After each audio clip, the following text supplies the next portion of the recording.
तो जो रियासत मदीना के ख्वाब देखता है तो रियासत मदीना की साइंस भी हमें मिलेगी ना। तो जियो टेलीविज़न के ऊपर मुल्लाओं के साथ मेरा एक प्रोग्राम रखा गया। तो अब वो यही बात कह रहे थे कि क्योंकि हमारे अमाल ठीक नहीं है, क्योंकि यहाँ, हाँ ये सुनिए, यहाँ औरतें स्लीवलेस कपड़े पहनती हैं तो यार अल्लाह तो नाराज़ होगा। तो यही वजह है। हमारे पड़ोस में एक देश है, एक ऐसा देश जो अपने नक्शे से अधिक दुनिया के अखबारों की जगह घेर लेता है। खबर ही ऐसी होती है। अब पिछले एक हफ्ते से पाकिस्तान के अंदर वैज्ञानिकों और मदरसा छापों के बीच बहस छिड़ी हुई है। इतनी तीखी बहस कि एक पाकिस्तानी एंकर तो वैज्ञानिकों को जवाब देने के लिए न्यूज स्टूडियो में ही बुर्खा पहनकर बैठ गई। नमस्कार, रंग दे बसंती देखना शुरू कर चुके हैं आप। मैं हूं राजीव चौधरी।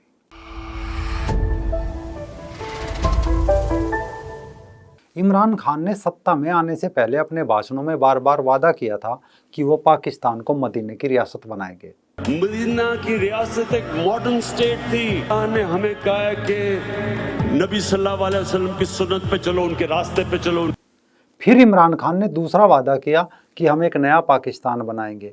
हालांकि तब पाकिस्तान के कई पत्रकारों ने पूछा था कि नया पाकिस्तान बनाने के लिए इमरान क्या पुराना पाकिस्तान बेच देंगे, और हुआ भी यही कि इमरान ने पुराना पाकिस्तान चाइना को बेच दिया। अब नया पाकिस्तान तालिबान की सोच ने हाईजैक कर लिया, ऐसा हम नहीं बल्कि पाकिस्तानी परमाणु वैज्ञानिक परवेज हुदबोय ने इमरान खान पर देश की शिक्षा का तालिबानीकरण करने का आरोप लगाया है। लेकिन जो स्कूल रन हो रहे हैं वहां पर निसाबे तालीम को ठीक करना, वो तो एक सेपरेट एंटायरली, आप दो इश्यूज को इकट्ठा मिला रहे हैं। अच्छा, चलिए सिर्फ हम निसाब की बात करते हैं। एक तो ये कि निसाब नाकाफी है, ये तो आप भी मानती हैं कि नाकाफी है, लेकिन निसाब के अंदर भी जो खराबियां हैं वो पहले के मुकाबले में ज्यादा हैं। इसमें जो लड़कियों को जिस रंग में जो उनकी तस्वीर कशी की गई है वो मुझे बहुत काबिल एतराज दिखाई देता है। अभी मैंने कुछ ऐसी किताबें देखी हैं जिसमें खुदारा वो जो बच्चियां हैं वो फर्श पे बैठी हैं, माँ भी बैठी है फर्श पे और वो लिपटी हुई है। भाई अगर वो लिपटी हुई हैं इस तरह से, तो जब दूसरी औरतें दिखाई देंगी बाजार में, सड़कों पर, जो लिपटी हुई नहीं है इस तरह से, तो ये तो मायूब समझा जाएगा, इसको गलत समझा जाएगा। तो जिस तरह की एक कोशिश की गई है जेंडर स्टीरियोटाइप बनाने की, औरत को, लड़की को बस एक घर के अंदर बंद होना चाहिए, उसका दर्जा अदना है। इस पे तो मुझे शदीद एतराज है। ये तो पाकिस्तान, इधर तो तालिबानाइजेशन की कोशिश है, हमें तो अफगानिस्तान बनाने की कोशिश की जा रही है यहाँ पर इमरान खान की हुकूमत में। ठीक है। परमाणु वैज्ञानिक ने कहा है कि मैंने कुछ किताबें देखी है जहां लड़कियां उनकी माओ को पूरी तरह से ढका हुआ बुर्के में कैद करके फर्श पर बिठाया गया है। इसका उद्देश्य चित्रित करना है कि एक महिला की जगह घर में चार दीवारी के भीतर है। ये शिक्षा के तालिबानीकरण का प्रयास है और इमरान खान सरकारी तौर पर पाकिस्तान को अफगानिस्तान में बदलने की कोशिश कर रहे हैं। सिर्फ इतना ही नहीं, परवेज हुदबोय ने यह भी बताया कि कैसे पिछले 50 साल में पाकिस्तान का कट्टर इस्लामीकरण किया गया। परवेज ने अपने एक निजी अनुभव बताते कहा कि मैंने 1973 में कायदे आजम यूनिवर्सिटी में पढ़ना शुरू किया तो आपको शायद ही 47 साल पहले बुर्का पहने कोई लड़की वहाँ मिलेगी, लेकिन अब बुर्का हिजाब आम बात हो गई। अब आपको पाकिस्तान के स्कूल कॉलेजों में एक सामान्य लड़की नहीं मिलेगी। आज लड़कियाँ बुर्का हिजाब में लिपटे कक्षाओं में बैठती है। मैंने कायदे आजम यूनिवर्सिटी में सन 73 से पढ़ाना शुरू किया, तो उस वक्त यानी कि 47 साल पहले वहां एक लड़की भी आपको बमुश्किल बुर्के में दिखाई देती थी। अब तो हिजाब बुर्का आम हो गया है, आपको नॉर्मल लड़की तो शाज और नादिर ही उधर नजर आती है। और जब वो क्लास में बैठती हैं बुर्के में, हिजाब में लिपटी हुई, तो उनकी जो एक्टिविटी है, उनकी शमूलियत क्लास में है, वो बहुत घट जाती है। यानी इमरान ने अपना कथन साबित कर दिया कि वो पाकिस्तान को मदीने की रियासत बनाकर ही दम लेंगे। मदीने की रियासत मतलब गधों पर बैठे लोग, महिलाओं पर बरसते कोड़े, 7वीं सदी का मजहब यानी पूर्ण शरीयत कानून। अब जैसे ही परवेज ने सवाल उठाया तो एक पाकिस्तान की टीवी एंकर किरण नाज तो इमरान के बचाव में आई और लाइव टीवी पर एक नाटक शुरू कर दिया। इससे पहले वो कभी बुर्के में शादी दिखाई दी हो, पर तालिबानी प्रथा का बचाव करना उसने शुरू कर दिया और परमाणु वैज्ञानिक भौतिक वैज्ञानिक परवेज की टिप्पणियों को खारिज करते लाइव शो के दौरान हिजाब पहनकर एक पूरा नाटक किया। परवेज हूद भाई पाकिस्तान का बड़ा नाम, साइंसदान और रियाजी के माहिर समझे जाते हैं। अमेरिका से पढ़कर पाकिस्तान आए हैं, अपनी सारी ज़िंदगी यहाँ पढ़ाने के लिए वक्फ कर दी। उन्होंने कायद-ए-आज़म यूनिवर्सिटी में 4 दहाइयाँ बतौर उस्ताद के गुजारी। इतना सब करने के बावजूद वो अक्सर तनकीद की जद में होते हैं। इसीलिए मैं आज के शो में ये हिजाब पहन कर बैठूंगी। आज का पूरा शो नाज़रीन इस हिजाब के साथ ही करूंगी।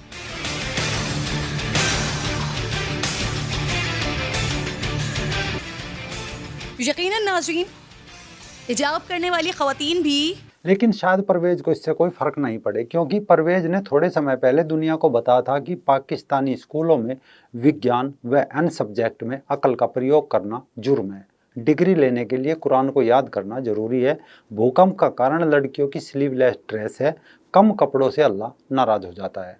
एक केमिस्ट्री की किताब जिसका नाम भी मुझे याद है, कीमिया की तदरीस का नज़रियाती पहलू, तो ये जमात इस्लामी की लिखवाई हुई थी इधर इस्लामाबाद ही में, इंस्टीट्यूट ऑफ पॉलिसी स्टडीज़ में। तो उस किताब में ये बात दर्ज थी कि आप केमिस्ट्री पढ़ाते वक्त ये ना बताएं कि जो हाइड्रोजन और ऑक्सीजन के जुड़ने से पानी ऐसे ही बन जाता ना। आप ये बताएं कि जब हाइड्रोजन और ऑक्सीजन एक दूसरे के नज़दीक लाए जाते तो बहुक्म इल्लाही ये पानी में तब्दील हो जाते हैं। यानी कि जो सबब और मुसब्बब, इल्लत और मालूल, कॉज और इफ़ेक्ट, इनको आप अलहदा करें, क्योंकि एक ही चीज़ है जो इस दुनिया में तब्दीली पैदा करती है, वो है अल्लाह ताला वो है जो हर चीज़ करता है। और ये कि हम तो बस ये कुदरत के मज़ाहिर के तमाशाई हैं। जब ये कट्टरपन घुस जाता है ना दिमाग के अंदर, तो फिर आप साइंस की असल रूह भूल जाते हैं। पाकिस्तान अभी तक वहीं का वहीं खड़ा है, इसकी क्या वजह? हम चेंज क्यों नहीं हो पा रहे? तो जो रियासत मदीना के ख्वाब देखता है, तो रियासत मदीना की साइंस भी हमें मिलेगी ना।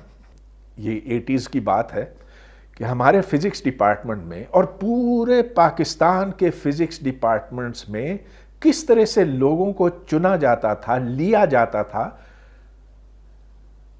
Lecturer, assistant professor, associate professor और प्रोफेसर के लिए उनसे सवालात किए जाते थे। कुछ तो थे नज़रिया पाकिस्तान के ऊपर, वो भी खैर क्या, अगर आप फिज़िक्स और मैथमेटिक्स में प्रोफेसर बनना चाहते, वाई इज़ इट नेसेसरी, खैर वो पूछते थे।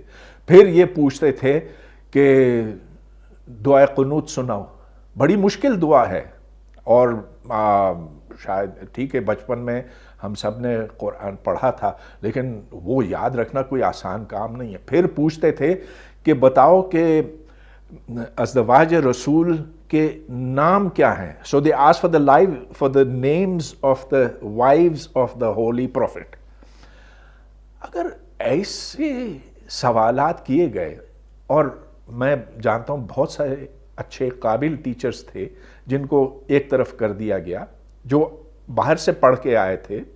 आपको कोई सी भी डिग्री लेने के लिए, खा वो BA हो, BSc हो, MA, MSc, MPhil, PhD, MBBS जो भी है, आपको कुरान का एक टेस्ट पास करना होगा। कमाल ये है कि कॉलेजों में प्रोफेसर को जब रखा जाता है यदि वो नमाज पढ़ना जानता हो। भौतिक हो या रसायन, विज्ञान के हर जगह इस्लामिक शिक्षा इस कदर घुसेड़ दी गई है कि कोई बच्चा ना चाहते हुए भी उसका सामना इस्लामिक शिक्षा से हुए बगैर नहीं रह सकता। जैसे पाकिस्तान की 10वीं जमात की फिजिक्स की किताबों में इस कदर बिना मतलब के सवाल भर रखे हैं कि पता नहीं चलता है भौतिक विज्ञान है या अलिफ लैला की किताब। जैसे 10वीं कक्षा की किताबों में लिखा है कि 2 गज का क्षेत्रफल कितना है, नमाज के सवाब की गणना यानी उसे कैलकुलेट कैसे करें।